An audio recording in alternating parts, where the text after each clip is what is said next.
Hi guys, and welcome back. So it's trending news o'clock now, and remember Pastor Timi Adigun, whose news I broke on the 10th of December rather this year, about his alleged inappropriate actions to some of his church members, his female church members. He has come out to tender an apology in quotes, because, well, from the content of and some of the things I saw in that apology notes, I mean, it's all somehow. Anyways, he came out to say he was sorry and that this thing has happened since forever. He has apologized to his wife, the people involved, and they've all accepted his apology. And what he was actually sorry for is the fact that the news broke out, because according to him, he has stepped down from office since October, and he's actually going to go back to being on the pulpit in January next year. So it's just from October up until January. And then rather than use this period to, should I say, reflect now, for lack of a better word, he started a fellowship in the interim, according to him. And that is what Pastor Timi Adigun is sorry for. He's sorry for starting a fellowship in the interim. He's sorry that we had to air the news, because apparently he had taken care of it. And also he pointed at, I don't know why people cannot just apologize and just let it go. He had to point accusing fingers, saying that it is ex-ministers in his church who have issues with him that decided to break the news. These people, according to reports and what I read, Akon Imo, if that is the right way to pronounce his name, had journalists investigate this, because we needed to know the truth. Do you know how many people this man is influencing with his sexual purity? Like I said, on the 10th of December, I was in the ministry. I was a member of the ministry while I was a teenager, because it's teenage focused. Do you know how many of us this man has influenced? So for this to break out, and for us to know that, oh, he has gone against what he has preached, that is saying a whole lot. Okay, I don't want to take this very personal, so I'm just going to read what he said. This is his public apology. He said, "My name is Timi Adigun. I have been called out on social media platforms, and this is my humble response. I want to say I am deeply sorry to everyone my actions and inactions have hurt in this time. The truth is, I was involved in inappropriate behavior with females over a couple of years. I'm actually grateful that he actually accepted that he did it. You know, he could have decided to maintain his stance, but I think it's because voice notes already broke out where he admitted to doing those things. Assuming people did not have that voice note, I don't want to know what he would have done. So let me continue. I went against the sexual purity message I preach and apologize and believe in, rather, and I am so sorry, in capital letter. I failed those of you who look up to me. Yes, you did. Please find a place in your hearts to forgive me." Okay. I want to humbly state that there was no sexual intercourse with any. None was a minor, and my wife did not know about these actions while they happened. Okay. I have apologized to God, my wife, my in-laws, my family, and some ministry members. I am here apologizing publicly. I have apologized several times to all the ladies involved, and also apologized to some family members. The final apology came in September when I sent voice notes apology. So this, you see, I said it when Pastor Biodun Fatoyinbo's issue was in the press. That was when his own issues leaked to his family, his church members, because he said he sent a final apology, meaning that he had thought he had swept it under the rug as at September of this year. So he said the final apology came in September when I sent voice note apologies to all of them for taking advantage of their trust in me, and they all at different times accepted my apology. This call out was more from ministry leaders who had had clashes with me at different times and used the occasion of this knowledge to get back to me. Hence the use of the ministry's Twitter handle. Once again, I am so sorry for my wrongs.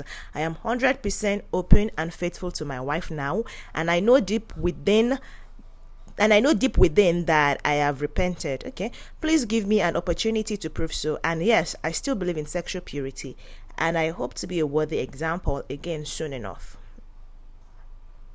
I had stepped down in October from ministry and church. I only maintained a fellowship for the people that still wanted me to teach them the word. So it is a fellowship running in the interim, not a church as at now. Then I also came back on social media prematurely and I apologize. I will be off until January when I am restored to the pulpit. So you're going to see more of you. Okay. To my family members across the world, I am sorry. To the Christian community globally, I am sorry. To people of other faiths, I am sorry. To Nigerians, I am sorry. Please forgive me. Please find it in your hearts to do. Okay. And he captioned it, I am sorry. Please forgive me. I think it's left to Nigerians and it's left to actually the people who were directly involved with this. I mean, the women who he molested, who he had inappropriate behaviors with, because he said he didn't have sexual intercourse with them. And we've not seen any of the victims actually come out to say, oh, this was what actually transpired between myself and my pastor. So I feel it's now up to those parties. And since he claims that he had apologized to them and they have accepted his apology, I think there is little that we, the onlookers, can actually do or say or contribute in this matter.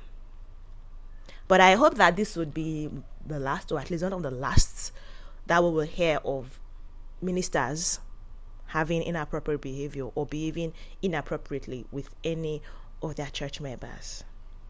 Thank you for watching this. Don't forget to subscribe to this channel because I bring you the hottest of all gist once they are dropping. Subscribe to this channel, turn on the notification bell so you know when we have new uploads, and I'll see you when the next news break out, which is going to be very soon though. So bye. Is sexual purity. They have these yearly events to mark sexual purity, abstinence, you pledge no sex until marriage, and all of those things. And it's something that actually made wave in early 20s up until 2010. But then in recent years, I noticed myself, because I used to be a member of this ministry, I noticed myself that while I was in secondary school, high school, I noticed that we've not really been hearing anything about this particular ministry. Apparently a lot has been going on in this ministry that they've managed to sweep under the rug for the longest of time.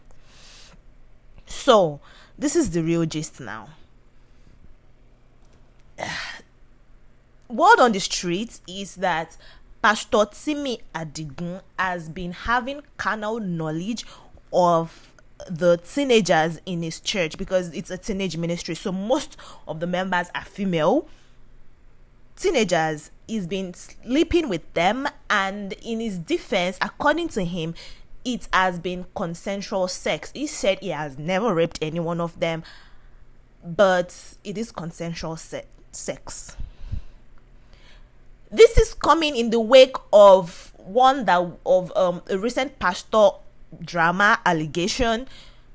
And when this allegation for the pastor came out, Pastor Timi Adigun actually told his church members to not be talebearers. We actually didn't know that there was something he was actually hiding. We did not know he has been sexually abusing and harassing his female teenage members for years. Now, there are proofs to back this, because there are voice messages, according to this particular Twitter user, the brave Dave. He said he used to be an head in the Ilorin branch of the ministry. He said this in response to one Orifunke, who actually says she has proof that this happened. He said he was the head of the Ilorin arm of the ministry, that we can check any Mind magazine publication around that time in 2014 and 2015. He said he joined the ministry in 2011, and that he has listened to voice notes where Pastor Timi Adigun, who we always call Daddy, admitted to all of these things. Also, his wife is complicit, according to what we've seen. There is even a screenshot of a WhatsApp message she forwarded to members of their ministry, canceling their programs for the year, saying they won't be holding any of the activities. She says a lot is happening in this ministry presently, as you might have gathered. Pastor Timmy and I apologize for everything said and done wrong. Please forgive us. In line with this, the Mind Magazine's activities are put on hold indefinitely for now. World Worship Fiesta 2020 is cancelled. The Meet 2020 is cancelled. The Act Church would have their last service on Sunday. Thank you for being a part of the family through the years. We also want you to know that as permitted, she said, we also want you to know that you are permitted, if so led of God, to change to another name as a family under your different leaderships. You have our full blessings to do that. And if you want to remain under the Mind Nation, it's fine. You can continue your regular events, but there will be nothing coming from the National in a while. We love you, are praying for you, and we remain family. Apparently, the Act Church has been dissolved, and they've created a new church.